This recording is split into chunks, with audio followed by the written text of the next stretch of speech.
Olá, boa tarde. Boa tarde, começa agora o especial Eleições 2024. Ontem à noite, a Câmara Municipal de Taubaté promoveu o primeiro debate entre os candidatos à Prefeitura de Taubaté. E hoje vamos repercutir os melhores momentos com a participação de especialistas e comentaristas no assunto. Além de matérias especiais dedicadas ao tema Eleições 2024.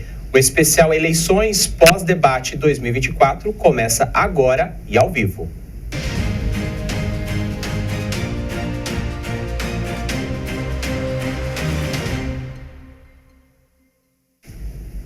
A gente começa essa edição especial apresentando os nossos convidados. Aqui, à nossa esquerda, que é a direita do telespectador, Gabriel Marcondes de Moura, que é bacharel e mestre em Ciência Política pela Universidade Federal do Paraná, especialista em comunicação eleitoral e marketing político e atua como assessor de políticas públicas na Câmara de São José dos Campos. Seja bem-vindo, Gabriel, ao nosso especial. Obrigado, Ana. Boa tarde, aqui nos assiste, Josivaldo.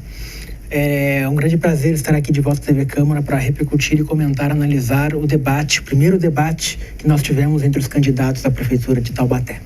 Obrigado pela presença. À nossa direita também recebemos aqui o jornalista Douglas Castilho, que é responsável pelo portal Quiririm News, que foi um dos nossos parceiros de transmissão ontem no debate. Douglas, boa tarde, obrigado pela presença. Boa tarde, obrigado novamente à TV Câmara por esse convite. É um prazer sempre participar com vocês.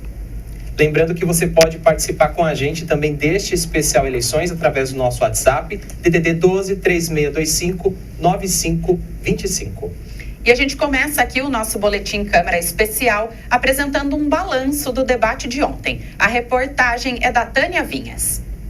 A TV Câmara reuniu ontem à noite os 6 candidatos que disputam o cargo de prefeito de Taubaté nas eleições de 2024. Estiveram aqui nos estúdios da TV, por ordem alfabética, Coronel Paulo Ribeiro, do PT, José Saldi, do Progressistas, Lorene, do Solidariedade, Márcia, do PL, Ortiz Júnior, do Republicanos e Sérgio Victor, do Novo.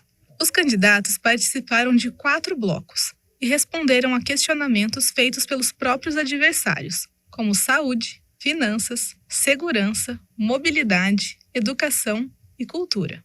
Também responderam às 2 perguntas elaboradas pela produção da TV Câmara. Ao final do 4º bloco, todos tiveram 1 minuto e meio para suas considerações finais. O debate durou aproximadamente 3 horas e contou com o público que participou lá da galeria da Câmara, pelos canais de transmissão da TV e dos parceiros de cobertura.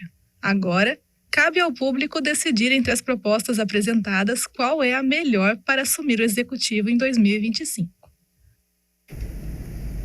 E o primeiro tema da noite foi sobre cultura. Para entender melhor como serão os desafios do próximo prefeito ou da próxima prefeita, vamos acompanhar a matéria que explica o orçamento para esta secretaria em 2025. A Lei de Diretrizes Orçamentárias estabelece as orientações e define as regras para a elaboração e execução da Lei Orçamentária Anual do município. A Lei 5.976 de 2024, que entrou em vigência no dia 16 de julho desse ano, define o orçamento de Taubaté para o ano de 2025.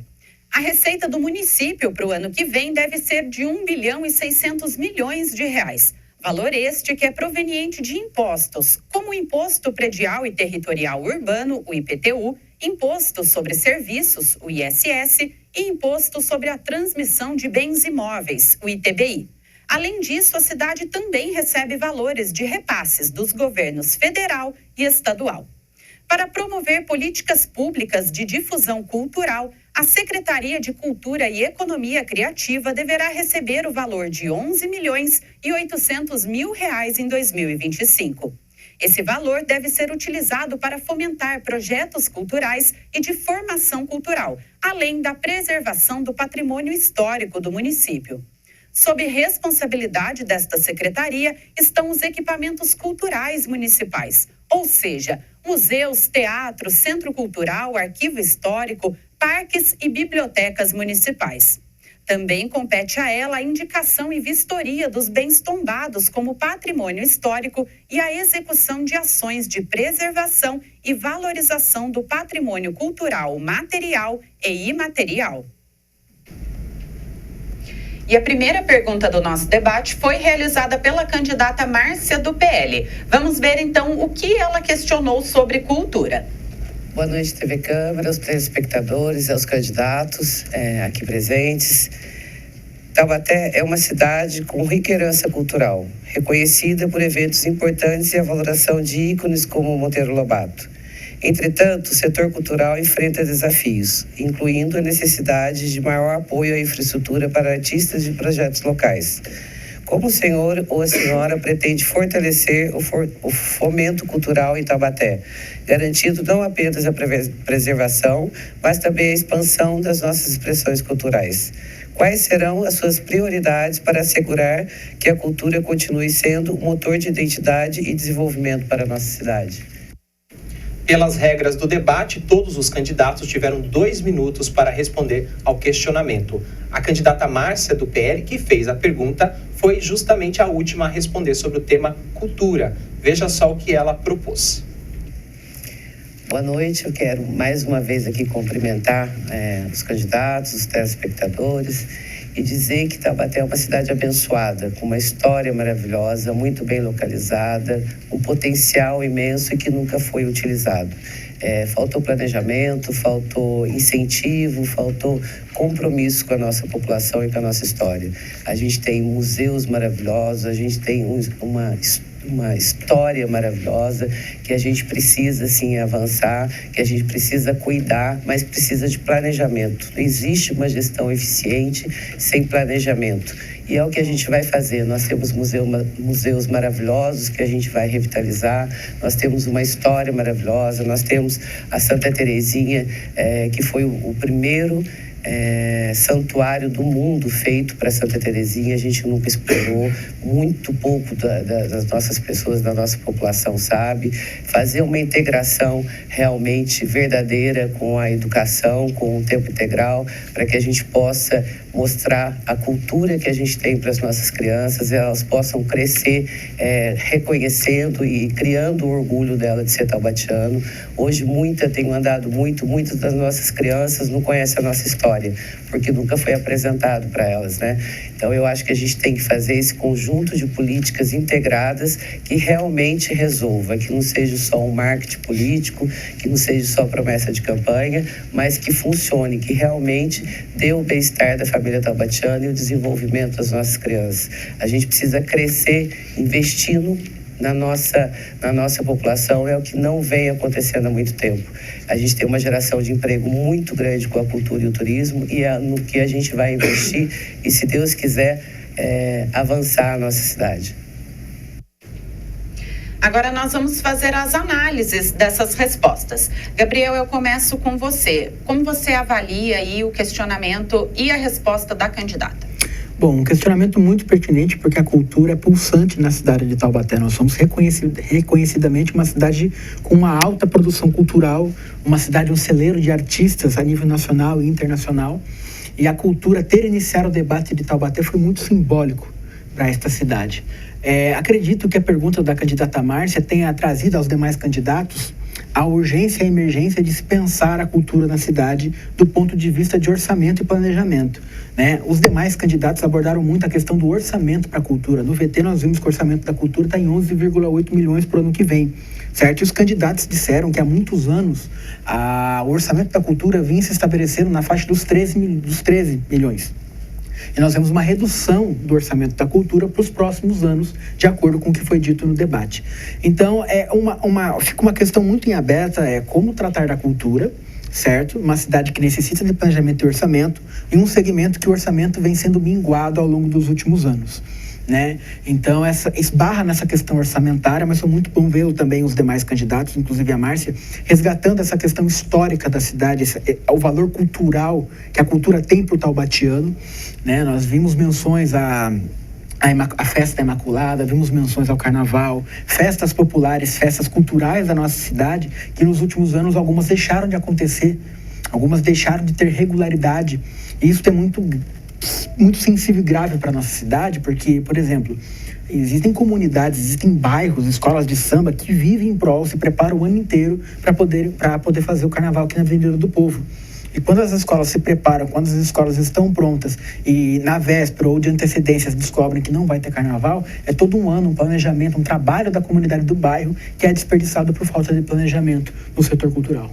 Aí agora aproveito e vou trazer o Douglas para a nossa discussão. Douglas, quando a gente fala de cultura aqui em Taubaté, que é o carro-chefe talvez da cidade, como que a gente pode também olhar a resposta da candidata e dos demais quando a gente pensa na questão do turismo? Porque o turismo também é esse motor que vai ajudar com que a cultura e o turismo, esse binômio trabalhando junto, consigam desenvolver melhor a cidade. Ela falou muito sobre criança, né? Eu acho que a cultura ela tem que começar dentro das escolas, né? Fazendo a criança se sentir parte dessa cultura que existe na cidade, para que depois ela saia e ela mesma acabe realizando esses projetos culturais e assim a gente permaneça por gerações aquilo que nós ainda aproveitamos, né? Como o Gabriel bem falou, algumas coisas acabam sendo interrompidas sem aviso prévio, sem algum motivo específico, né? A gente sabe que a cultura sofre com a questão da verba, mas eu acredito que primeiramente tem que se tratar a cabeça da criança. Eu sou prova disso. Na minha escola, quando criança, muito se falava da cultura italiana, a gente aprendia a fazer maquete sobre a festa de Quiririm, aprendia a fazer, a época folha de papel ao maço, né? Fazer o trabalho na biblioteca sobre a história do imigrante. E depois eu, quando cidadão formado, hoje eu participo assiduamente dos eventos, então acho que fazer isso dentro das escolas é um passo importante. E também quando falo em cultura, eu vejo que vem muitas falas genéricas, né? Poucas falas incisivas, olha, tem que ser feito isso. É sempre tudo maravilhoso, é sempre tudo importante, a cultura é importante, mas quando é a hora de executar, acaba se falhando um pouco. E eu também quero questionar aqui ao Gabriel, como é que essa cultura, Gabriel, está enraizada nessa questão do caipira? Algum desses candidatos se preocupou em trazer essa herança caipira e cultural também para o nosso debate? Olha, no tema da discussão da cultura, eu senti falta desse aspecto na discussão dos demais candidatos. Foi citada a questão do carnaval, a festa da Imaculada, né, o pavãozinho. Mas, olha, eu acho que a questão do caipira para Taubaté é uma questão muito apegada ao nosso passado, ao nosso histórico, à formação da nossa cidade. Mas, se nós formos ver mesmo, os candidatos não tocaram nesse assunto. Esse assunto parece que é um aspecto da nossa cultura que ficou relegado a um passado que talvez nem mesmo os demais candidatos queiram buscar. Porque se a gente for cruzar com outros temas do debate, nós tivemos a questão da perda de empregos, nós tivemos a questão da desindustrialização que assola a nossa região é uma região que sofre demais com o processo de desindustrialização que o país vem passando nas últimas décadas. Então, acho que há mais um saudosismo por parte dos candidatos dessa coisa metropolitana, dessa coisa industrial que Taubaté se tornou a partir dos anos 70 e 80 e que hoje nós vamos perdendo, porque o aspecto cultural do caipira não foi citado pelos candidatos no debate. O segundo assunto do debate foi sobre finanças. E para a gente entender melhor como serão os desafios do próximo prefeito ou prefeita nessa pasta, agora nós vamos acompanhar uma matéria que explica sobre as condições financeiras da cidade para 2025. O orçamento público é um instrumento de planejamento que detalha a previsão dos recursos a serem arrecadados através de impostos e também a destinação desses recursos a cada ano. Ao englobar receitas e despesas, o orçamento é peça fundamental para o equilíbrio das contas públicas e indica as prioridades do governo para a sociedade. Cada município elabora anualmente o seu orçamento. Nele é possível encontrar os valores que a prefeitura pretende gastar com o seu funcionamento e na execução de políticas públicas, como saúde, educação e segurança. É importante ressaltar que somente as despesas previstas no orçamento podem ser executadas.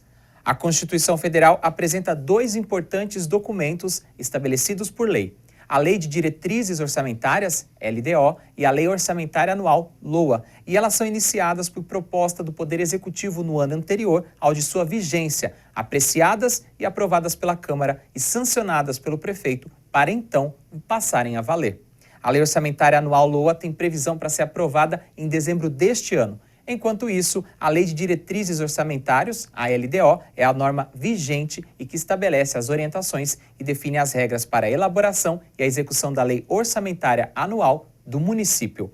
A Lei 5.976 de 2024, que entrou em vigência no dia 16 de julho deste ano, define o orçamento de Taubaté para o ano de 2025. A receita do ano que vem deve ser de 1 bilhão e 600 milhões de reais. As 4 principais secretarias a receber os recursos são Educação, com 519,7 milhões de reais, Saúde, com 473 milhões de reais, Finanças, com 156,7 milhões de reais e a Secretaria de Serviços Públicos, com pouco mais de 140 milhões de reais. A distribuição ainda contempla as demais secretarias, como Inclusão Social, Segurança, Esportes, Inovação e Turismo, entre outras.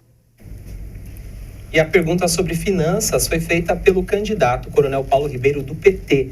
Vamos ver o que ele questionou. Para a população que está nos assistindo, o debate parece que está esquentando.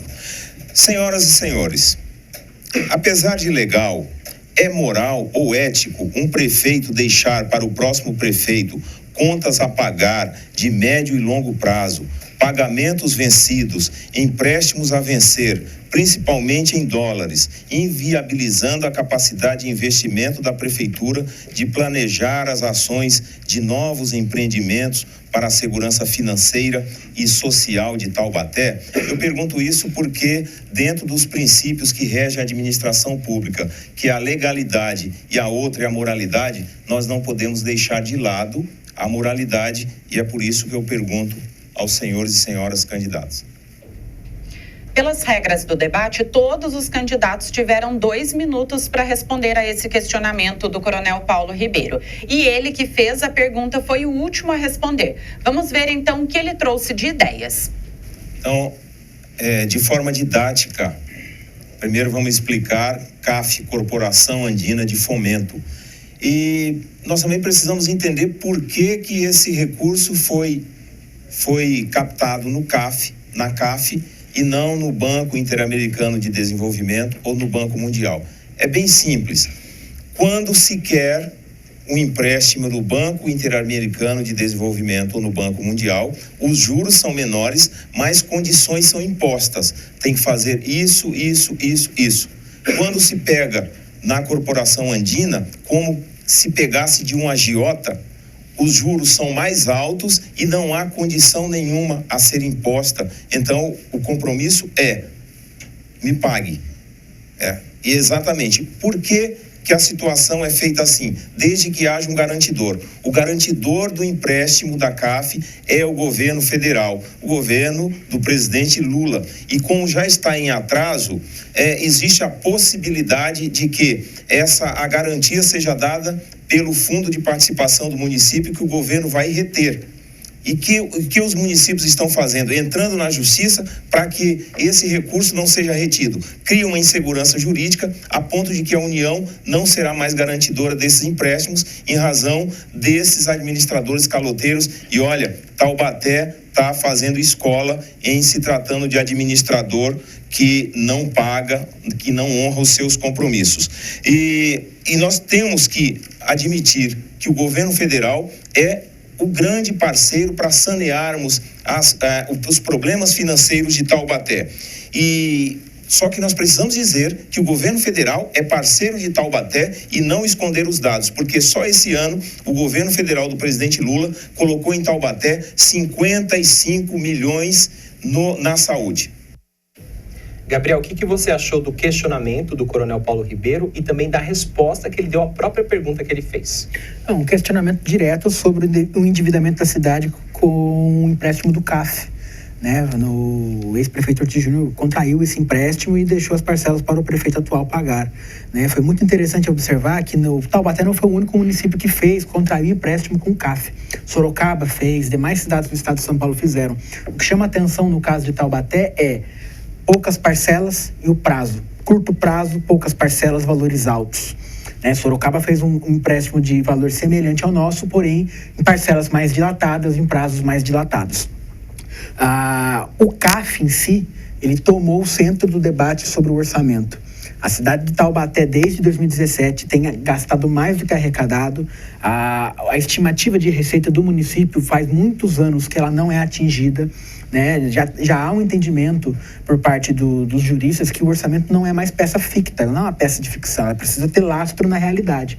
E faz muito tempo que a receita estimada no orçamento não bate com a receita que o município arrecada. Então, nós estamos há muito tempo gastando mais do que arrecadando, e isso tem gerado o município, se vocês puderem comparar os orçamentos recentes, a nossa dívida ela se avoluma no orçamento e nossa receita ela não cresce, ela não consegue acompanhar o volume que as dívidas, as despesas do nosso orçamento, que tem maiores lastros, acompanham. Então, nós vivemos um momento muito crítico da nossa cidade com relação ao orçamento e não me causou estranheza o CAF vir, né? E foi muito interessante na resposta do candidato do PT, que ele trouxe um paralelo de empréstimos feitos em outros órgãos internacionais para a mesma situação, né? O CAF é uma das possibilidades, existem outras possibilidades, mas independentemente de quem seja o próximo gestor no Poder Executivo, não tem como fugir do pagamento desse empréstimo. Foi contraído, o governo federal de fato é a parte garantidora, mas se nós chegarmos ao ponto do governo federal ter que reter o fundo de participação dos municípios do orçamento de Taubaté, nós ficaremos numa situação um pouco delicada. Agora, minha pergunta é para o Douglas. Douglas, geralmente finanças é um tema muito denso, né? As pessoas não se aproximam muito de números, não tem muita proximidade mesmo desse assunto. Você acredita que nesse modelo de debate a gente consegue simplificar, trazer esse assunto, chegar na população de uma maneira fácil? Eu acho que ajuda, mas ainda não é tão fácil, né? Às vezes até nós, jornalistas, temos dificuldade, mas como é a nossa profissão, a gente tem mais tempo de analisar, de estudar aquilo e entender melhor. O cidadão comum que está na correria, que está no trabalho do dia a dia, não tem muito tempo para isso.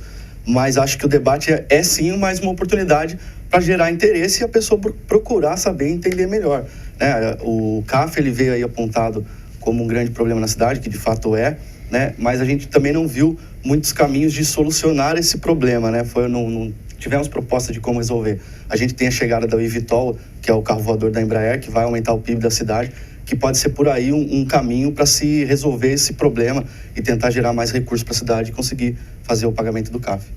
Vou trazer mais um adendo aqui para a nossa conversa, só para a gente falar ainda de finanças e encerrar esse assunto. A gente encontra outros municípios com portes menores que Taubaté, com orçamento muitas vezes maior que o nosso. Eu vou até questionar o Gabriel. Gabriel, a gente vê muito, quando a gente fala de LDO e LOA aqui na Câmara, esse debate, os vereadores ficam questionando, né?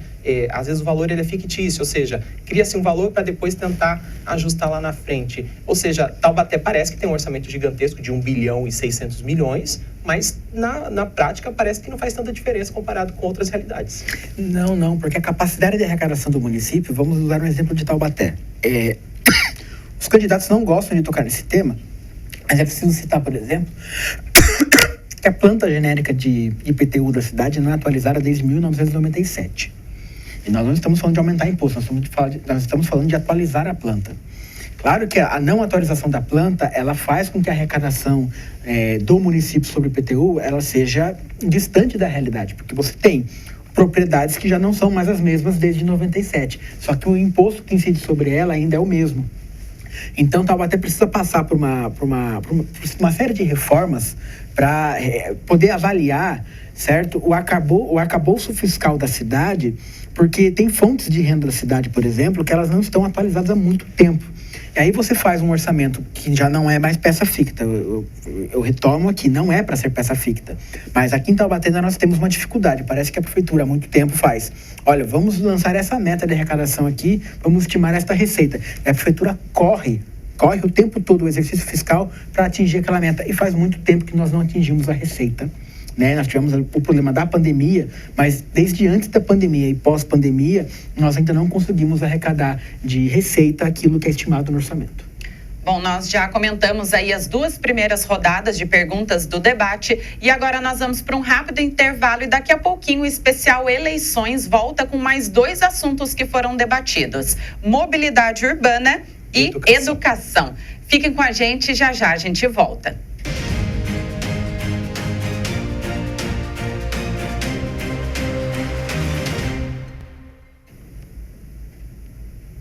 Olá, estamos de volta com o especial Eleições 2024. E lembrando que você que nos acompanha pode participar aqui conosco pelo nosso WhatsApp, que é o 3625-9525. Nós preparamos uma matéria que mostra a grandeza do colégio eleitoral aqui em Taubaté. Vamos conferir as informações com o nosso repórter Lucas Levin.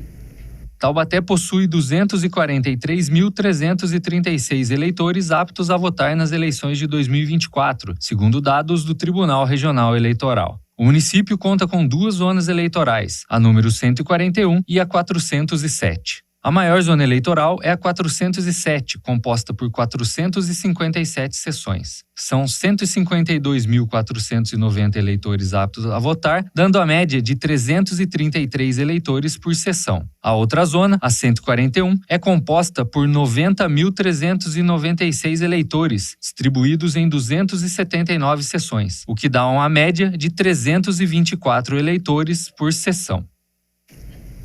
O terceiro tema da noite foi sobre educação. Para entender melhor como serão os desafios do próximo prefeito ou da próxima prefeita, vamos acompanhar a matéria que explica sobre esta área fundamental aqui na cidade. A Secretaria de Educação do município de Taubaté irá receber para o ano de 2025 o montante de R$ 519.700.000. De acordo com a Lei de Diretrizes Orçamentárias, parte desse valor deverá ser aplicado no ensino fundamental, com o objetivo de oferecer um ensino de qualidade que contemple a liberdade, pluralidade de ideias, diversidade e a vinculação com o trabalho e as práticas sociais. O percentual de alunos atendidos pelo ensino integral até o 9º ano deverá ser ampliado dos atuais 38% para 42%. Outra parte desse montante vai para a educação infantil, e o município deve ampliar para 55% o percentual de alunos de 0 a 5 anos atendidos pelas creches municipais. As crianças em período integral devem passar para 76%. Outra finalidade desse valor será ofertar educação profissional e oferecer oportunidade para alunos de baixa renda para que frequentem cursos técnicos profissionalizantes de nível médio. A Secretaria também tem como objetivo oferecer bolsas de estudo para ampliar o acesso ao ensino superior. A Constituição Federal exige que os municípios apliquem ao menos 25% de sua receita na manutenção e no desenvolvimento da educação. As competências da Secretaria de Educação são amplas e vão desde conduzir projetos e programas até mesmo o controle da alimentação escolar. Cabe a esta secretaria coordenar todo o sistema de educação do município. A pergunta sobre educação foi feita pelo candidato Sérgio Vitor do Novo. Vamos conferir o que ele perguntou para os adversários. Vou fazer uma pergunta sobre um tema que será prioridade no meu mandato, sobre vaga em creche. Uma criança sem vaga na creche é um adolescente com menos chance, é aqui que começa o ciclo de desigualdades.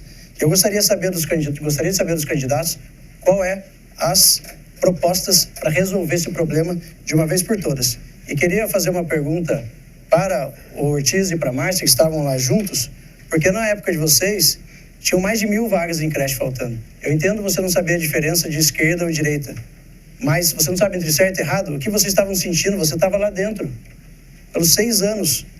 E como a gente vai resolver isso, eu quero saber de vocês. O taubatiano está pagando essa conta, a mãe, quando não tem vaga para o seu filho, perde o direito do trabalho, o filho, eu já falei, perde o direito de um desenvolvimento melhor. Isso perpetua por todo o ciclo educacional e essa criança terá menos oportunidades. Como vocês vão resolver esse problema? Pelas regras do debate, cada candidato tinha um tempo de 2 minutos para responder ao questionamento. O candidato Sérgio Victor, que fez a pergunta sobre educação, foi o último a responder nas respostas. Vamos ouvir, então, o que ele propôs para a cidade. Legal, Márcio, eu entendo bastante gestão pública, tanto de gestão de pessoas também, na iniciativa privada, tendo tido a experiência como deputado estadual. O que eu não entendo é o seu jeito de fazer política. Eu concordo com você, com todas as críticas que você tem feito ao ex-prefeito Ortiz Júnior. Até aí, estamos confortáveis. O que eu não entendi é, você estava lá dentro, você estava ao lado, vendo tudo isso e concordou por todo o tempo que você ficou lá. É só essa nossa divergência. E vaga em creche será prioridade para a gente. De novo, quanto custa essa criança, ou quanto essa criança perde ao não ter essa oportunidade, quanto a sua família perde. E por isso que a gente vai zerar a fila na creche, com parceria com a iniciativa privada, construindo novas creches e também ampliando as salas. Mas a educação, ela não é um ato único, ela é toda uma jornada, né? Para resolver o problema da creche, entendo que a gente consiga resolver até o 2º ano no máximo, já que ela é prioridade e que também vários municípios já conseguiram resolver com essas soluções. Então, é replicar boas práticas. Passando pela vaga na creche, né, a gente precisa medir melhor os nossos indicadores de aprendizado por toda a jornada do aluno. E com o uso de tecnologia a gente consegue, para aprimorar o nosso nível de aprendizado, que é o que importa. A gente não pode ficar esperando de 2 em 2 anos sair o resultado do IDEB, e com tecnologia a gente consegue fazer mensurações em menor tempo, e aí aproveitar com aulas de reforço para os alunos que precisam de mais ajuda, e também entender quem são os talentos da nossa rede. Com o programa Decolar, a gente vai dar ferramentas para essas crianças poderem aproveitar mais oportunidades. Também, depois de zerar a fila na creche, retomaremos o ensino médio aqui no município, e queria reforçar nessa última etapa do aprendizado, que é o nosso programa Trilhas do Futuro, que a gente vai aumentar a nossa capacidade de cursos profissionalizantes e técnicos para conectar esse aluno direto com o mercado de trabalho. Douglas, a minha pergunta é para você. Dentre os temas polêmicos aí que envolvem a educação, a merenda escolar é um deles. De que forma você avalia a forma como os candidatos se posicionaram a respeito desse assunto em específico? É um assunto que é pertinente, né? É importante para a cidade, como você disse, muito polêmico. O questionamento sobre as creches é um questionamento que é preocupação para todas as famílias, né? A gente tem os números de do distrito de Quiririm também, que tem uma necessidade pela região, Santa Teresa, uma necessidade grande também, pessoas mais da área da periferia, mais carentes. Então foi um questionamento importante que o Sérgio Vitor fez. Eu achei que os candidatos deram boas opções, mas precisa ser analisado se é possível executar de fato. Gabriel, a gente viu na pergunta do candidato Sérgio Victor a preocupação com a questão das creches, que é o ensino infantil, mas eu queria entrar no outro mérito em relação à questão dos recursos humanos. Cada vez mais a gente tem no Brasil uma procura menor em relação ao cargo de professor, existe uma desistência gigantesca em sala de aula. Algum dos candidatos se preocupou com a capacitação, treinamento, reciclagem, atualização e valorização do magistério? Bom, vamos lá. Por conta da pergunta do Sérgio Vitor ter sido específica sobre a vaga na creche, os candidatos se debruçaram sobre esse tema. Senti falta, assim, de que a educação fosse um pouco além. Para citar este exemplo, um ponto assertivo com relação à valorização do magistério na cidade de Taubaté foi a recente aprovação do plano de carreira para a categoria. Eu conheço o plano de carreira, sou servidor público e posso atestar que poucas vezes vi um plano de carreira tão bom para valorizar a classe e também a reciclagem e o aprimoramento. O repasse percentual de ganho salarial para o professor por especialização, mestrado, doutorado é muito bom. É muito grande, a evolução é muito grande, né? Isso de fato gera um incentivo financeiro e institucional para que o professor não deixe de se aprimorar, que o professor não deixe de estudar e que assim possa prestar um serviço de maior qualidade para os nossos alunos.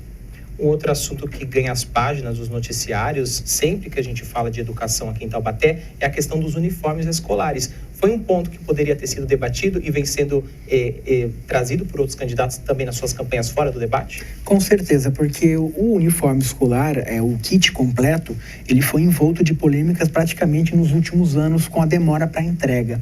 Então, assim, a família espera pela entrega do uniforme e até lá a família mesmo desprende de vestimentas, isso é custo para a família, né? Se a prefeitura cede isso de forma gratuita para os alunos da rede municipal, até ser entregue, a família tem um custo com a vestimenta dos próprios filhos para ir à escola. Sem falar que o uso da vestimenta do uniforme, ela cumpre um caráter, um papel social também de evitar desigualdades entre os alunos dentro da sala de aula, né? Economia para os pais, padronização, né? Não é... Eu sou dos anos 90 aqui, eu lembro daquele uniforme municipal com M grande, que é marca de Taubaté. Então, a entrega desse kit para os pais e para as famílias tem gerado muitos problemas para a atual gestão, que tem entregado, às vezes, no segundo semestre do ano, quando entrega. O quarto assunto do debate foi sobre mobilidade urbana. E para a gente entender quais serão os desafios do próximo chefe do Poder Executivo, nós preparamos uma matéria que fala sobre orçamento e desafios da mobilidade para 2025. O orçamento público previsto na Lei Orçamentária Anual LOA deve ser aprovado em dezembro deste ano. Enquanto isso, a Lei de Diretrizes Orçamentárias, LDO, é a norma em vigor que estabelece as orientações e define as regras para elaboração e execução da LOA. O orçamento de Taubaté para o ano de 2025 foi definido na Lei 5.976 deste ano, que entrou em vigência no dia 16 de julho. A Secretaria de Mobilidade Urbana tem previsão de orçamento de pouco mais de 30 milhões de reais para os vários departamentos que a compõem. Compete ao Departamento de Mobilidade Urbana garantir a acessibilidade de pedestres, idosos, gestantes e pessoas com deficiência, além de motociclistas, veículos de tração animal e de transporte público, o que significa controlar a gestão dos horários de ônibus sugeridas através de estudos sobre transporte coletivo. A Secretaria de Mobilidade contempla o Departamento de Trânsito, que controla e fiscaliza estacionamentos regulamentados, integra o Sistema Nacional de Trânsito para arrecadar e compensar multas, além de ações de fiscalização de trânsito e do transporte coletivo. A Escola Pública de Trânsito e Segurança Viária também faz parte da Secretaria e o Conselho Municipal de Trânsito está vinculado à pasta. A pergunta sobre mobilidade urbana foi feita pela candidata Lorene do Solidariedade. Vamos ver o que ela questionou aos demais adversários. Bom, infelizmente Taubaté tem os problemas das cidades grandes e não tem as coisas boas das cidades grandes. Um desses problemas é o trânsito, né? A dificuldade de se locomover na cidade. A gente tem filas muito longas, a gente tem uma dificuldade com o transporte coletivo, que é terrível. A gente também tem enchentes e tem agora muitos moradores de rua, mas não tem o desenvolvimento, o salto, o avanço que a gente olha para cidades vizinhas e vê que aconteceu com prefeitos que tiveram 8 anos para governar. Colegas candidatos e candidata, considerando que foi feito um empréstimo que endividou o povo de Taubaté em 60 milhões de dólares, ou quase 200 milhões de reais, e que ele não trouxe todo o resultado, que foi uma promessa mentirosa e descumprida, prevista em material assim, mas que não aconteceu, o que vocês pretendem fazer para o futuro do trânsito de Taubaté? Pelas regras do debate, todos os candidatos tiveram 2 minutos para responder a esse questionamento e a candidata Lorene, que fez a pergunta sobre mobilidade urbana, foi a última a responder. Eu vou acabar com a fábrica de multas que existe em Taubaté há muito tempo. Isso prejudica todos os motoristas. Eu também pretendo fazer com que não haja zona azul, principalmente nas regiões de saúde pública, porque as pessoas param no hospital, param, né, nas UPAs, param no Agamute e param para fazer exames laboratoriais, que infelizmente está centralizado, mas eu também pretendo voltar para os bairros como já foi antes. Isso é bom e não é problema falar. E a gente vai tirar a zona azul da forma como ela é hoje também, que as pessoas ficam ali na ânsia por multar os carros sem permitir um tempo suficiente para que o motorista se adeque. Eu pretendo ouvir os comerciantes, isso é uma demanda que eu já ouvi de todos eles, antes de fazer qualquer adequação e mudança de trânsito, coisa que também não é cultura na cidade. Ouvir as pessoas antes, só vai implementando. O cidadão acorda e de repente a rua mudou de mão, né? Com relação ao transporte coletivo, a tarifa zero de que o Coronel Paulo fala muito bem, que bom, né, Coronel? Tem um monte de gente copiando a proposta, sinal de que a proposta é boa mesmo. E eu tenho, não uma proposta de tarifa zero, mas de aumentar o subsídio. E, como o Sérgio disse, também concordo, precisa de uma auditoria desse e de vários outros contratos da Prefeitura para a gente equilibrar as contas da cidade, que infelizmente, por irresponsabilidade, ficaram tão ruins. O Júnior fala do meu comportamento, né? Eu sou gente. eu sinto na pele, eu sinto que as pessoas sofrem na rua. Eu não sou uma boneca como você, ou boneco, né? Então, a gente sentir a emoção do que as pessoas sofrem, do que elas traduzem, para mim não é problema nenhum em transparecer a minha verdade para a população, porque eu não sou uma coisa montada. Você acabou com o TCTAL, você criou impostos e prejuízos para os motoristas de aplicativo, você fez ciclofaixas de fachada, e isso a gente vai fazer muito melhor e diferente. Candidata. Obrigada. Douglas, falando sobre mobilidade urbana, quando a gente ouve os relatos e depoimentos de quem utiliza o transporte público aqui em Taubaté, são sempre avaliações de níveis baixos, né? Nunca satisfatórios. Como é que você vê essa questão do transporte público relacionada à empresa ABC Transportes? Como você bem falou, né, a população reclama muito no meio de transporte, da ABC Transporte. Agora muito se fala de revisar o contrato, de analisar. A população sempre clama por ter uma nova empresa para que se abra a livre concorrência, mas acaba nunca dando certo. Eu de fato não posso dizer exatamente o porquê. Eu sei que mudou há pouco tempo, agora o subsídio é por quilometragem, né, da ABC Transporte, mas de fato a gente não tem um transporte público muito eficiente na cidade. Muitos reclamam por atraso, foi tentado fazer aplicativo para se mostrar o horário que o ônibus vai passar, mas muitas vezes não cumpria. Enfim, precisa ser uma solução rápida e acho que principalmente transparente para que o cidadão saiba o que está acontecendo e se aquilo é o melhor ou não para a população. E os candidatos se preocuparam com esse assunto durante o decorrer da pergunta que a candidata fez? Eu acho que sim, né? Os candidatos puderam explanar ali o que pensam sobre a ABC Transporte, mas falta executar. Precisamos ver se vai realmente fazer. Gabriel, a minha pergunta agora é para você. Dentre os assuntos debatidos aí em mobilidade urbana, os candidatos falaram sobre o transporte complementar, né? Aqui na cidade que se encerrou, as atividades se encerraram ali no início da pandemia. Como que você avalia a necessidade de ser retomado um transporte complementar aqui na cidade? Bom, toda pessoa de Taubaté lembra das vans e dos micro-ônibus da TecTal, né, TCTAL, Transporte Complementar de Taubaté. Foi necessário extinguir esse tipo de serviço na pandemia para, né, você mitigar a possibilidade de contágio no transporte coletivo da cidade, mas não retornar com esta modalidade é um erro, porque além disso ela acaba jogando ainda mais pressão sobre a ABC e os ônibus na cidade. A gente precisa lembrar que o transporte complementar de Taubaté é uma coisa cultural e histórica da nossa cidade, né? As pessoas sentem falta das vans e dos micro-ônibus, né? Porque era uma opção a mais de locomoção e transporte e alguns itinerários faziam não só a cobertura das linhas de ônibus, mas alguns trajetos um pouco mais eficientes, porque hoje em Taubaté nós temos linhas que saem de uma ponta a outra da cidade e que nós vemos que não faz muito sentido pelo nível, pelo fluxo de pessoas que utilizam essa linha. Eu falo especificamente da linha que vai da Gurilândia a Santa Teresa, certo? Então, o transporte complementar de Taubaté é uma coisa que a população sente muita falta e que acaba jogando ainda mais pressão sobre a ABC.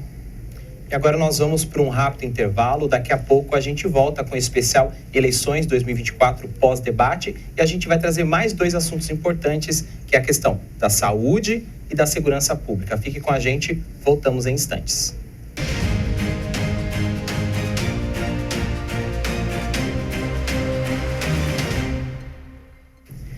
Estamos de volta com o especial Eleições 2024 pós-debate. Você pode participar através do nosso WhatsApp DDD 12 3625 9525.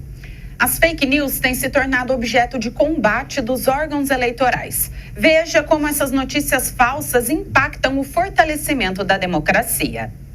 O Tribunal Superior Eleitoral conta com um aparato legislativo de resoluções e programas da Justiça Eleitoral para coibir a desinformação e as fake news durante as eleições municipais 2024. Segundo o TSE, o objetivo é reforçar seu papel de garantir que os eleitores tenham acesso a todos os fatos verdadeiros e que saibam quais são informações falsas. A Justiça Eleitoral vai responsabilizar todos aqueles que desinformam ou divulgam notícias fraudulentas, com ou sem o uso de inteligência artificial neste período eleitoral. Em março deste ano, foi lançado o Centro Integrado de Enfrentamento à Desinformação e Defesa da Democracia, que funciona interligado 24 horas por dia com os 27 tribunais regionais eleitorais. Se algum candidato usar deepfake, que é o conteúdo em áudio ou vídeo manipulado digitalmente por inteligência artificial, poderá ter o registro da candidatura ou o mandato cassado. Nas propagandas eleitorais feitas por inteligência artificial, é obrigatória a indicação do seu uso. Outras medidas implementadas são a restrição do emprego de robôs e a responsabilização das Big Techs que não retirarem do ar imediatamente conteúdos que promovam desinformação, discurso de ódio antidemocráticos, racistas, homofóbicos e ideologia nazista e fascista. Provedores e plataformas serão considerados solidariamente responsáveis civil e administrativamente quando não removerem imediatamente conteúdos e contas durante o período eleitoral.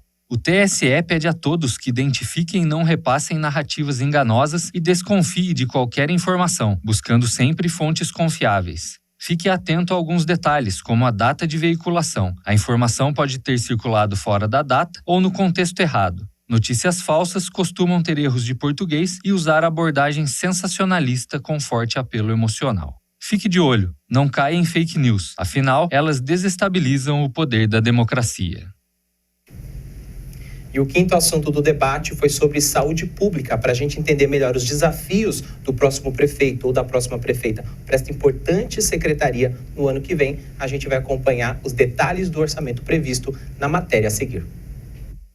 De acordo com a Lei de Diretrizes Orçamentárias, a Secretaria de Saúde de Taubaté terá um orçamento de 473 milhões para 2025. Dentre seus objetivos estão assegurar acesso aos medicamentos essenciais aos usuários do SUS, manter o funcionamento da rede de atenção à saúde e promover ações no âmbito individual e coletivo nas unidades de atenção primária à saúde. Também cabe à Secretaria de Saúde exercer a integralidade da atenção primária, fortalecendo os vínculos com a comunidade, garantir assistência especializada, ambulatorial e hospitalar e reduzir riscos epidemiológicos, sanitários e ambientais. Compete a ela coordenar, acompanhar e avaliar as políticas de saúde do Sistema Único de Saúde, o SUS, promovendo a valorização do ser humano e sua harmonia com o meio ambiente, visando a qualidade de vida da comunidade. O secretário municipal de saúde, em conjunto com os demais setores, é o responsável pela definição e avaliação da política municipal de saúde em consonância com o plano de governo, plano municipal de saúde e diretrizes do SUS. De acordo com a emenda à Constituição número 29 de 2000, os municípios devem aplicar o mínimo de 15% de sua receita em ações e serviços de saúde. A pergunta sobre saúde foi elaborada pelo candidato José Saldi do PP. Vamos ver o que ele perguntou aos demais concorrentes. Eu gostaria de saber de todos. Nós tivemos uma municipalização do HMUT. E eu quero saber como nós vamos resolver isso. Nós precisamos resolver o problema do HMUT. Então, eu queria a ideia de vocês, o que vocês acham para resolver isso daí, porque só nesse tempo que a gente ficou lá e o tempo nós já gastamos quase 200 milhões no HMUT. Dinheiro, fonte 1, nossa, para aquilo, daqueles subsídios que a gente tem que repassar. Então, nós temos que saber. Aumentou o número de leitos? Não. Como então nós vamos fazer? Né? Se não aumentou, como a gente vai fazer? E seguindo as regras do debate, todos os candidatos tiveram 2 minutos para responder a esse questionamento. O candidato José Saldi fez a pergunta e foi o último a responder. Vamos conferir, então, o que ele disse sobre a própria pergunta. Eu quero crer que não seja uma maldade quando a pessoa fala em 40 milhões ano e não entende que eu estou falando o período inteiro. E 40 milhões vezes 5 dá 200 milhões. Então, eu espero que não seja assim um engodo para enrolar os outros. 40 milhões, se é ano, 5 anos, 200 milhões, ponto. Então, é nesse número que eu falei, porque eu falei no total. Outra coisa, outro erro que está acontecendo aí, eu preciso corrigir, não tem outro jeito. Não dá para construir um hospital do lado onde era o terreno do Macro. Aquele dinheiro foi comprado com dinheiro do Fundeb, é dinheiro federal, é dinheiro para educação, meu Deus. Será que desaprendeu? Eu que estou aprendendo agora. Tanto tempo, isso aí é notório, qualquer um sabe disso. Dinheiro para educação, você não pode meter um hospital lá. O que você tem que fazer, simplesmente, é fazer a cidade da criança, que é aquilo que nós projetamos. Lindo, maravilhoso, está indo para cima para a gente organizar. Ali, sim, você vai ter de creche até o ensino médio profissionalizante. Porque aquela região, SECAP 1, SECAP 2, Novo Horizonte, Bonfim, Parque Aeroporto, Piratininga, Santa Teresa, Quiririm, precisava daquilo. Então, o trabalho que a gente tem que ser feito lá, não tem outro jeito.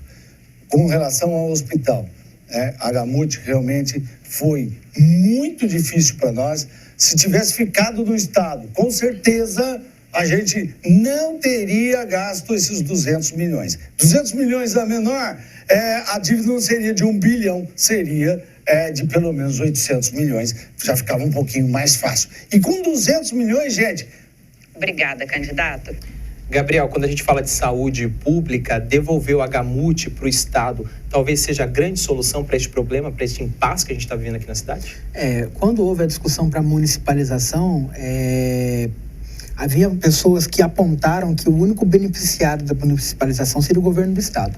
Porque o governo do Estado, quando delega o ensino médio para o município, que não é sua competência, ele passa a competência para o município, a mesma coisa foi com o hospital universitário, né?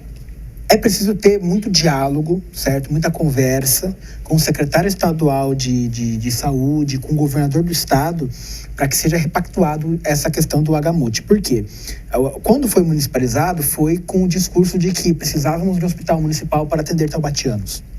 São José dos Campos tem 2 hospitais municipais. Sim, de fato tem. Mas aquilo não é Santa Casa, aquilo não é, benevolência, não é caridade. E muito importante é o seguinte...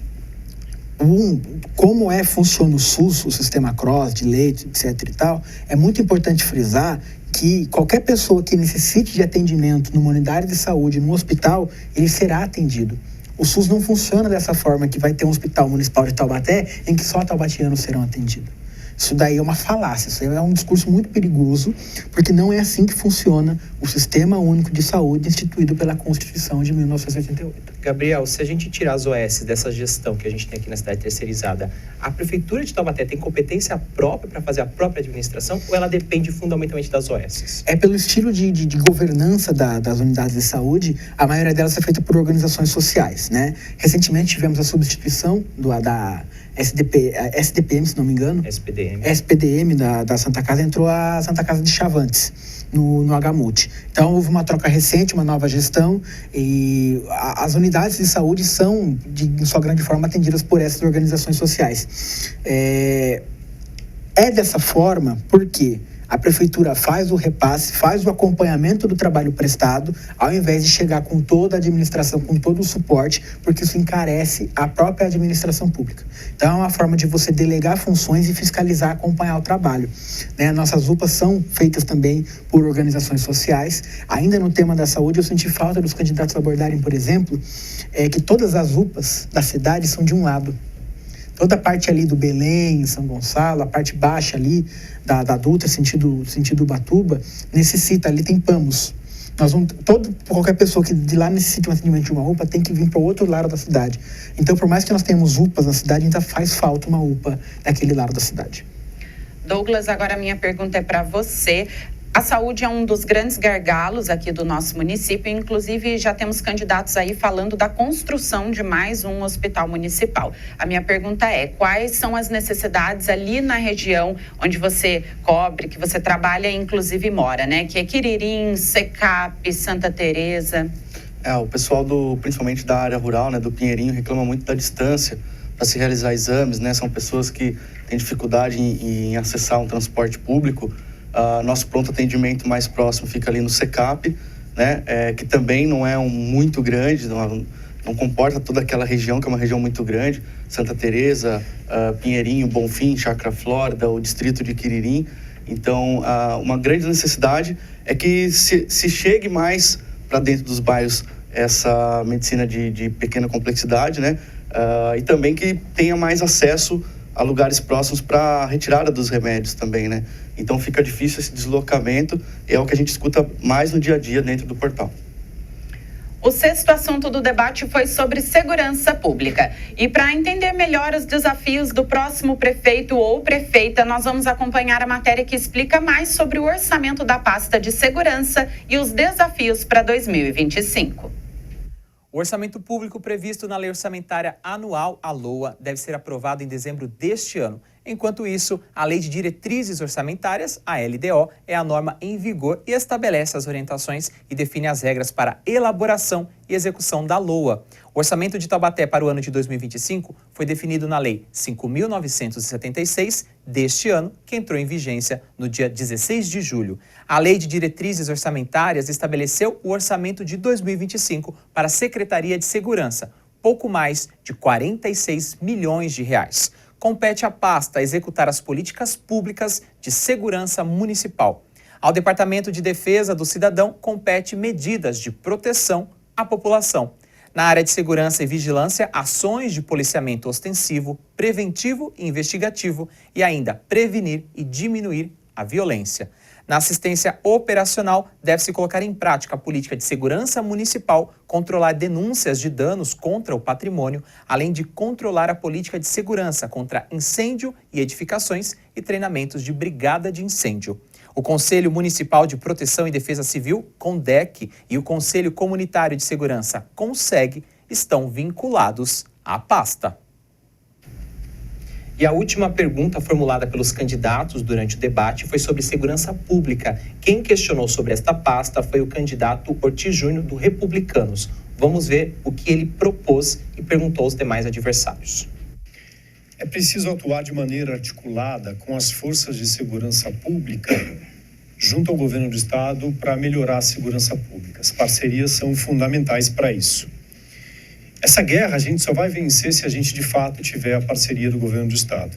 Eu conto com o apoio do governador Tarcísio para ampliar a segurança em Taubaté. A volta da atividade delegada, o reforço do BAEP, pelo menos mais uma delegacia de defesa da mulher. Eu queria perguntar aos candidatos que tipo de parceria cada um aqui vai firmar para a gente melhorar o combate ao crime na cidade. Pelas regras do debate, todos os candidatos tiveram 2 minutos para responder ao questionamento e o candidato Ortiz Júnior, que elaborou o questionamento, foi o último a responder. Vamos conferir, então, o que ele propôs. Segurança pública foi uma das minhas prioridades nos 8 anos. Em 2012, Taubaté vivia uma epidemia de violências, eram quase 70 homicídios na cidade, e eu decidi enfrentar integrando vários serviços da prefeitura. Então, em primeiro lugar, nós crescemos a atividade delegada no município, aliás, celebramos o primeiro convênio do estado e colocamos 150 homens na rua, trabalhando todos os dias no policiamento. Depois fortalecemos a guarda municipal, equipamos e armamos e treinamos 50 desses guardas municipais. Trouxemos aqui para o 5º Batalhão cavalaria, escola de soldado e canil. Depois nós investimos na troca das lâmpadas da cidade de vapor de mercúrio e de sódio por LED, foram 30 mil lâmpadas novas trocadas. E nós fizemos uma coisa muito importante, zeladoria urbana, nós cuidamos das praças, dos espaços públicos, fizemos limpeza, paisagismo bonito na cidade, a cidade era mais acolhedora, o crime se afasta das áreas bem cuidadas. Então, quando a gente cuidava de uma praça, de um espaço público, então nós trazíamos a família, o crime se afastava. Depois, e mais importante que tudo, foi a prática esportiva nas comunidades. O secretário de Esporte desenvolveu 80 núcleos de atividade esportiva, eram 16 mil pessoas praticando esporte na cidade. E ainda na atividade de escola de tempo integral, nós saímos de 0 para 20 mil alunos estudando em tempo integral. Sobretudo naquelas comunidades onde as escolas eram uma presença importante no entorno onde o ato infracional era praticado. Nós colocamos esporte, música, dança, oficina de língua portuguesa, oficina de matemática e boa alimentação. Com isso nós reduzimos, olha só, homicídio em 50%, roubo em 60% e furtos em 42%. Foi a maior redução desde a série histórica contabilizada pelo governo do estado no ano de 2000. Nós nunca tivemos dados tão positivos. Nós vamos voltar a fazer exatamente isso. O roteiro é o mesmo, a fórmula é a mesma, para a gente voltar a reduzir esses números que pioraram muito. Gabriel, vamos falar então sobre o efetivo da Guarda Civil Municipal. Alguns candidatos falam em aumentar esse número de guardas na cidade. É necessário e seria uma solução viável para a cidade? É necessário, é pertinente, porque a nossa Guarda Civil Municipal ela tem um papel muito fundamental, que é preservar o patrimônio da cidade. E Taubaté tem patrimônio robusto de imóveis, de praças, de parques, né? E a gente precisa lembrar que a Guarda Municipal, quando faz bem o seu trabalho, quando é bem tratada e bem equipada e bem treinada e também conta com um bom efetivo, ela funciona também como ostensiva, porque a presença dela inibe a prática de crime. Então, sim, esta é uma alternativa muito viável para a nossa cidade, né? Há uma discussão a nível nacional que esbarra no município, que é dar poder de polícia para a Guarda Municipal ou não, né? Então, enquanto isso não se altera, é muito importante que a nossa Guarda Municipal seja bem treinada, bem equipada, com bom efetivo, porque a presença dela na rua também inibe a prática de crimes. Armar a Guarda Municipal aumenta essa capacidade dela de inibir possíveis crimes? Aumenta. É uma questão bem controversa sobre armar ou não as guardas municipais, mas se há a ciência de que a Guarda Municipal dispõe de armamento e treinamento para seu uso, ela também tende a exercer melhor a sua prática de ronda ostensiva, porque o meliante não vai, é uma polícia militar, não vou fazer, uma Guarda Civil Municipal sem armamento.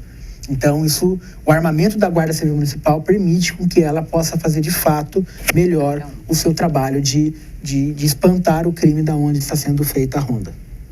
E a gente continua o assunto sobre segurança pública. Eu vou fazer o questionamento agora para o Douglas, em relação à atividade delegada, que a gente ouviu nos últimos anos um relato desta diminuição desta parceria. Os candidatos souberam explorar este tema e, de fato, é uma ação concreta para beneficiar Taubaté? A atividade delegada, muitos falaram sobre reativar essa atividade delegada, né? A gente sabe que a segurança é uma competência do Estado, mas essa parceria é muito importante. Porque a sensação de segurança ela aumenta quando a população vê as rondas sendo feitas nas ruas, seja a ronda ostensiva com motocicletas ou a pé, ou com as próprias viaturas. Eu acho que é um caminho a ser feito para melhorar essa sensação de segurança. A gente sabe que o efetivo da Polícia Militar é um efetivo ainda que não suficiente para cobrir toda a cidade, mas o retorno da atividade delegada, sim, é importante para que a gente tenha essa sensação de segurança. Acredito que é até uma pauta meio que unânime entre os candidatos, né, de ter o retorno dessa ação. Gabriel, sobre as pessoas em situação de rua, deveria ter sido um tema mais bem explorado pelos candidatos? Com certeza, porque isso está no centro do debate, né? Praticamente todos os candidatos em seu horário eleitoral e plano de governo abordaram essa questão, porque Taubaté é uma cidade histórica, com um centro histórico e também envelhecido, que tem ali a questão toda de mobilidade, mas os comércios da região central têm sofrido com o aumento dos moradores em situação de rua, né? Então, o acolhimento, o tratamento, né, a abordagem dessas pessoas, porque muitas delas não são daqui de Taubaté. Muitas delas precisam de acolhimento por parte da ação social e dar a devida destinação a elas, para que voltem para suas casas, né, para que elas possam também aceitar o tratamento. Não há como discutir. Eu fico até tranquilo que em Taubaté não se discute, por exemplo, a internação compulsória. Isso mostra um grau de civilidade por parte da nossa cidade, por parte dos nossos candidatos, de enfrentar esse dilema pelo que ele de fato é. Um problema de seguridade social, um problema de saúde, mais do que um problema de segurança pública. Então, acredito que é uma questão de abordagem para que essas pessoas sejam acolhidas, sejam devidamente tratadas e aquelas que não são da nossa cidade, que estão aqui por outras razões, possam voltar às suas casas. E agora a gente vai para mais um rápido intervalo aqui no especial Eleições 2024 pós-debate. Daqui a pouco a gente volta com o nosso quarto bloco e tem mais 2 assuntos que foram selecionados pela produção aqui da TV Câmara Taubaté. Fique com a gente, voltamos em instantes.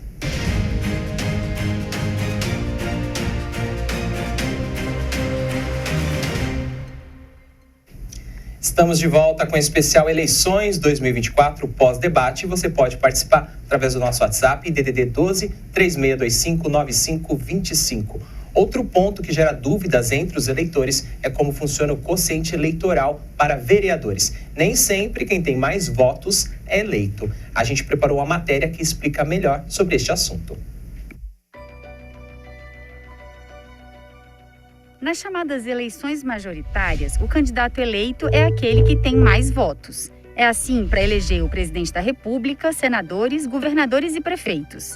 Mas para a Câmara dos Deputados, Assembleias Legislativas e Câmaras Municipais, as eleições são proporcionais.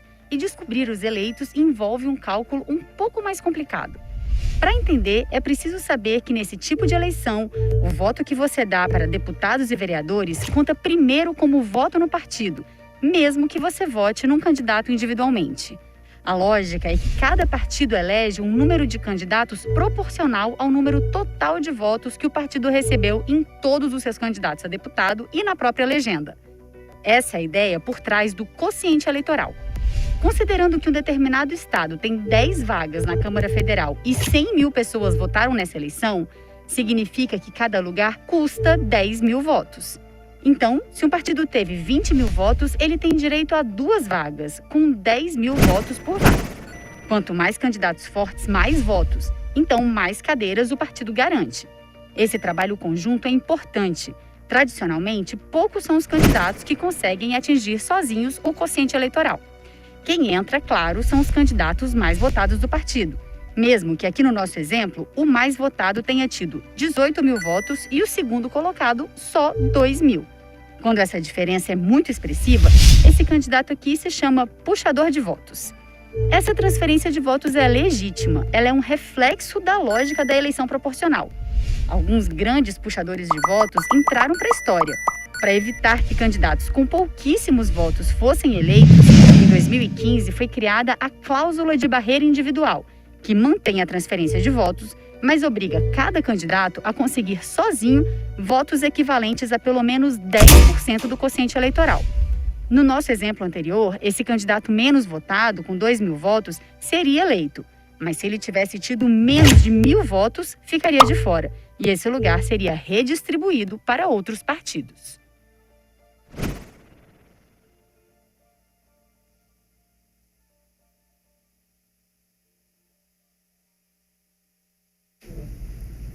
O 7º assunto do debate foi elaborado pela produção da TV Câmara. E o meu colega Josivaldo Oliveira foi quem fez o questionamento aos candidatos. Candidatos e candidatas, boa noite. O Instituto de Previdência do município enfrenta uma grave crise financeira. O que fazer para garantir a aposentadoria dos servidores públicos municipais? Gabriel, de que forma você acha que os candidatos poderiam ter aproveitado essa pergunta aí para falar não só sobre o IPMT, mas também para falar de outros temas que envolvam o funcionalismo público? Olha, dentre os temas que envolvem o funcionalismo público, o IPMT, sem dúvida nenhuma, é o mais delicado, porque os regimes próprios de previdência dos municípios, todos estão perto da sua falência, da sua insolvência. Eu sou servidor público hoje de São José dos Campos, mas já fui de outros municípios, né? Fui do estado de São Paulo, e em todo município a gente encontra um instituto de previdência em situação precária. Não é uma exclusividade de Taubaté, mas é uma realidade dos municípios. Precisamos lembrar que o IPMT, ele é feito pelo repasse que nós temos desconto em folha de 14%, certo? Em alguns municípios o desconto também é feito para aqueles que são pensionistas e aposentados, que mesmo depois de contribuir a vida inteira, passam a contribuir também depois que recebem um benefício. Mas aqui em Taubaté especificamente, nós temos uma situação mais delicada, que já foi renegociado, já foi repactuado, né, já foi parcelado, e algumas vezes o Poder Executivo, o patronal, deixa de passar esse repasse. E a cada repasse que deixa de ser passado, menor fica o caixa do Instituto de Previdência. Existem duas saídas, basicamente, para os institutos de previdência. Uma mais geral, que não depende do município, e outra que depende. A que não depende do município é a incorporação pelo regime próprio, pelo regime geral. Né? Muitos municípios, chegando na insolvência, podem acabar recorrendo a esse tipo de artifício por meio de leis. Mas no caso de Taubaté aqui repactuar tudo o que o patronal deve, que a prefeitura deve, fazer um novo parcelamento e pagar o parcelamento, porque não adianta renegociar e deixar de pagar. Outro caso também, a prefeitura de Taubaté dispõe de muitos imóveis, inclusive a própria Unital, que é uma autarquia. A venda desses imóveis, a disponibilizações desses bens imobiliários podem ser revertido o valor inteiro deles para o fundo de previdência. É uma das poucas possibilidades que tem. Esse dinheiro, por exemplo, se a Unital vende um prédio, se a prefeitura vende um prédio, esse dinheiro não pode ir para o caixa direto da prefeitura. Existem algumas coisas para onde esse dinheiro pode sair. E uma das possibilidades é justamente o Instituto de Previdência. Douglas, quando a gente fala dessa dívida da prefeitura com o PMT, ou seja, uma renegociação, esse governo, essa gestão que deixa de pagar aquilo que legalmente deve pagar. Isso acaba gerando um descrédito na população, afinal de contas ele tem outras pessoas também a pagar, né? Sem dúvida, né? O descrédito é notório na cidade, né?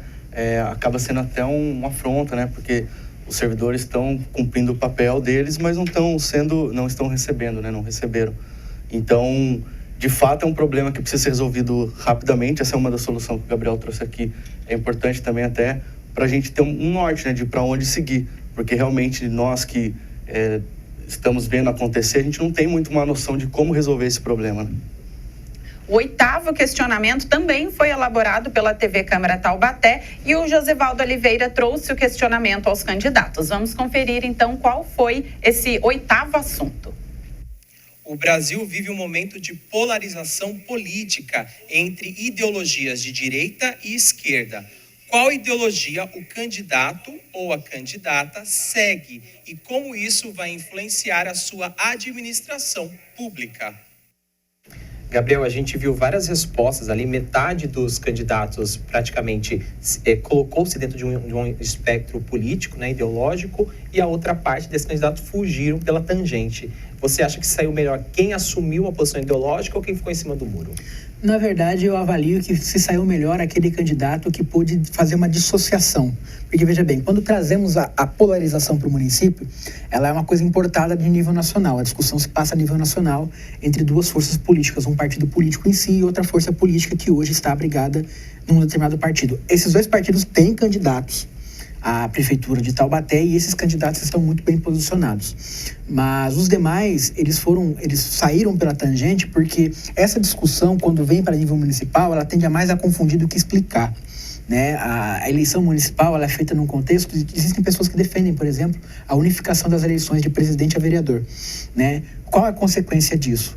Muito presidente vai eleger vereador na cidade e o nível de discussão, o nível de atuação deles é completamente diferente. Então, se hoje nós temos uma eleição municipal para discutir as questões locais, é óbvio que questões ideológicas e de posição são relevantes, mas os candidatos que hoje lideram as pesquisas, né, eles saíram muito bem porque você precisa de votos de ambos os espectros para ser eleito prefeito, né? Então, os candidatos buscaram ali se posicionar de uma forma, podemos dizer, catch-all, pegar a maioria possível dentro dessas, e os candidatos que hoje buscam crescer na pesquisa, precisam crescer na pesquisa, eles precisaram se posicionar um pouco mais à direita, um pouco mais à esquerda, para buscar o nicho eleitoral aqui em Taubaté. Mas você vê que a resposta varia de acordo com a posição do candidato nas pesquisas e também, né, a sua capacidade de hoje, né, segundo as pesquisas, estarem no segundo turno ou não. Douglas, essa questão da ideologia política, ela é um definidor de votos? Então, um candidato que se declara de esquerda ou de direita ou de determinado partido, isso pode ser o fator determinante para que ele consiga votos? Eu acredito que não. Acho que impulsiona bastante, mas não deve ser o fator determinante, né? Tem muitas outras vertentes a serem analisadas do que simplesmente o lado, se é a direita ou se é a esquerda, né? É claro que isso vai de acordo com o grau de interesse desse eleitor em votar, mas eu acho que não é um fator determinante. Bom, agora a gente confere então a repercussão do debate que aconteceu ontem à noite aqui nos estúdios da TV Câmara Taubaté, na imprensa regional. Vou começar com você então, Josivaldo, para você trazer alguns destaques para a gente aqui. Vamos lá. Foram vários parceiros, né? E a gente teve aí a participação de vários portais com a gente. O T7 News destacou o debate aqui na TV Câmara Taubaté, na sua página principal. Transmitiu também a live, fez o seu pré-debate, o seu pós-debate, fez toda essa cobertura e ampliou ainda mais aqui a participação da geradora deste conteúdo, que é a TV Câmara Taubaté. Outro portal também está presente aqui, o Douglas Castilho.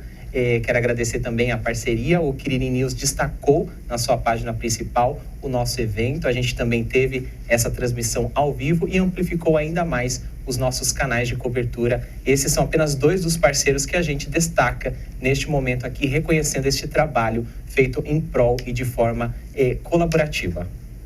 Eu quero destacar aqui quem trouxe a repercussão do debate, o Radar Noticioso, Alexandre Vilela, que apresenta aí o programa na Rádio Metropolitana, também comentou vários trechos do debate aí, eles fizeram um recorte de várias respostas dos candidatos, trazendo aí uma atualização para quem acompanhou e para quem não acompanhou também o debate, para que a pessoa pudesse se atualizar. Também quero destacar aí o Jornal da Rede, que repercutiu na manhã de hoje o nosso debate, recortaram também vários trechos do debate e assim vão ampliando, né, para que o debate, as propostas dos candidatos cheguem a mais pessoas, porque esse é o principal objetivo, para que a população tenha acesso aos planos de governo dos candidatos, para que todos eles tenham a oportunidade de serem conhecidos. E eu quero falar também aqui num geral de todos os parceiros que estiveram aqui conosco, como exemplo o T7 News, que fez aí uma cobertura que durou mais de 6 horas no ar, começou antes, cobriu o debate, fez aí uma análise pós-debate também. E quero citar aqui os outros parceiros da TV Câmara que também transmitiram o debate junto com a gente, que foi o Jornal Gazeta da Estiva, o MEON, T7 News, como já falamos, a Rádio Metropolitana, o Quiririm News e a FM Unital 107,7. E também agradecendo você, telespectador, telespectadora, que acompanhou o nosso pré-debate, o nosso debate e agora o nosso pós-debate, eleições 2024. Assim a gente chega ao final deste especial. Quero agradecer a presença, a participação e a colaboração do Gabriel Marcondes de Moura, que é bacharel e mestre em Ciência Política pela Universidade Federal do Paraná, especialista em comunicação eleitoral e marketing político e atua como assessor de políticas públicas na Câmara de São José dos Campos. Gabriel, muito obrigado pela presença, até uma próxima oportunidade. Muito obrigado, quero parabenizar a TV Câmara pela iniciativa de fazer esse debate, já é histórico na cidade, nem todas as TVs de câmaras realizam, né, tem essa iniciativa. Foi um bom debate, nós tivemos a possibilidade de ouvir os candidatos, certo? Nem todo debate dá a oportunidade que vocês deram de todos responderem a mesma pergunta, isso é muito bom, muito enriquecedor e dá ao eleitor a possibilidade de comparar o desempenho de cada candidato de acordo com a mesma pergunta. Então, parabenizar a iniciativa e esperar os próximos. Muito obrigado, viu? Nós que agradecemos, Gabriel. Eu quero agradecer também ao Douglas Castilho, que está aqui ao meu lado. Ele é jornalista responsável pelo Quiririm News. Douglas, nós inclusive dividimos a bancada, né, no Boletim Câmara, entrevistando aí os 6 candidatos à Prefeitura de Taubaté. Quero agradecer, vocês fizeram toda a cobertura, estiveram aqui antes do debate começar, durante e depois também. Então, muito obrigada e obrigada por estar aqui hoje também. Imagina, eu que agradeço. O Quiririm News ganhou muito com essa parceria da TV Câmara, né? Um debate plural que pôde levar diversas maneiras até o eleitor, né? Ou tanto aquele que participou aqui no plenário, tanto que estava em casa, pôde assistir o debate na palma da mão, no celular ou através da TV. Um debate de qualidade e principalmente plural, né? Onde a gente pôde ouvir todos os candidatos e com certeza ajudou a definir o voto que vai modificar aí a cidade para os próximos anos. Obrigada. E olha, eu quero convidar você a continuar acompanhando aqui a nossa programação. Amanhã, que é sábado, a gente vai retransmitir essas entrevistas que eu comentei aqui com o Douglas. Elas foram feitas ao vivo no Boletim Câmara, do dia 9 ao dia 16 de setembro, que o Boletim Câmara vai ao ar de segunda a sexta-feira, a partir das 9h30 da manhã. Então, foi uma oportunidade para que nós pudéssemos sabatinar esses candidatos. Então, as entrevistas serão retransmitidas num especial Eleições amanhã, sábado, a partir das 3 horas da tarde. E no domingo a gente continua a nossa cobertura. No dia 21 também tem mais um especial com as perguntas feitas aos candidatos durante as entrevistas do Boletim Câmara. São as perguntas extras. Esse especial vai ao ar no domingo, a partir das 3 horas da tarde. É isso. E depois desse especial aí, a gente vai também retransmitir o debate. Então, vai ser aí um domingo cheio de informações referentes às eleições 2024. E no dia 6 de outubro, é claro que é o primeiro turno aí das eleições, a gente se encontra aqui, né, Josivaldo, para fazer essa cobertura completa dos locais de votação e a partir das 5 horas da tarde, a apuração das urnas. E assim a gente encerra o nosso especial pós-debate. Muito obrigado pela sua audiência e eu volto ao vivo na próxima terça-feira, a partir de 1h25 da tarde, no Boa Tarde Taubaté.